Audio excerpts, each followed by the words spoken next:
ছিড়বে না কবু এ বাঁধন, আসলে এবার শেখ সাদির বুকে মাথা দিয়ে ছবি পোস্ট করলেন পরিমণি, লিখলেন প্রেম ফিরে ফিরে আসুক ভালোবাসা হয়ে, জীবন ভালোবাসার, এই জীবন প্রেমের, এই জীবন প্রেমের মায়াই জড়িয়ে থাকুক, শুধু অবসানের জন্য জীবন প্রেমের থেকে বিচ্ছিন্ন না হোক, প্রেম ফিরে ফিরে আসুক ভালোবাসা হয়ে, আবার চলে যাক শরতের সাদা শুভ্র মেঘের মতন, শুধু ওই মেঘ গর্জন না হোক, জীবন চলুক জীবনের মতন। এরপরেই তারিখ জুড়ে দেন 5/3/2025।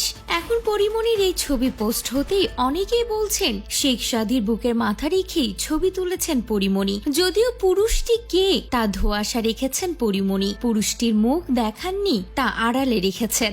যে পুরুষের বুকে মাথা রেখেছেন সে পুরুষ একটি সাদা শার্ট এবং হাতে ঘড়ি, এতটুকুই দেখা যাচ্ছে। আর এই ছবি পোস্ট হতেই তো এখন সকলেই মনে করছেন হয়তোবা এই ব্যক্তিটি শেখ সাদি, তবে পরিমণি শেখ সাদির নাম উল্লেখ করেননি। তবে কিছুদিন থেকেই গুঞ্জন রটেছে শেখ সাদির সঙ্গে প্রেমে মত্ত হয়েছেন পরিমণি। পরিমণি নিজেই শেখ সাদির সঙ্গে বেশ কয়েকটি ছবি পোস্ট করেছিলেন, তারপর থেকেই গুঞ্জনই শুরু। এরপর যখন আদালতে পরিমণির জামিনদাতা হন শেখ সাদি, তখন গুঞ্জনটি আরো বেশি জোরালো হয়ে ওঠে। এখানেই শেষ নয়, শেখ সাদি পোস্ট করেছিলেন আমার পরিচয়, জানিয়ে রীতিমতো শোরগোল পড়ে গিয়েছিল ঢালিউডে। সবাই মন্তব্য করছিলেন পরিমণিকে নিয়ে পোস্ট করেছেন শেখ সাদি, যদিও পরিমণি বিষয়টি ক্লিয়ার করেছিলেন তখন যে সেটা ডানা কাটা পরি, আমি পরিমণি নই।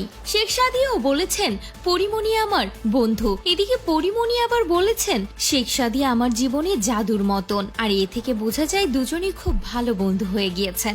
তো ভিউয়ার্স, এই ছবি পোস্ট করতেই তো গুঞ্জন উঠেছে শেখ সাদির বুকে মাথা দিয়ে প্রেমের বার্তা দিলেন পরিমণি। তো আপনাদের কি মনে হয় এই পুরুষটি কে হতে পারে, সাদি নাকি অন্য কেউ? অবশ্যই কমেন্ট করে জানাতে ভুলবেন না।